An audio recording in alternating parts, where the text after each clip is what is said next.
লাভটা কি তাতে?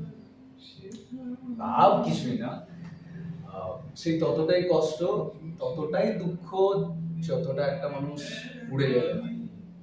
পুড়ে গেলে বুঝলাম না। পুড়ে গেলে পুড়ে গেলে আর সেই আয়নাটাও থাকে না, আর সেই কষ্টটাও হয়। ঠিক।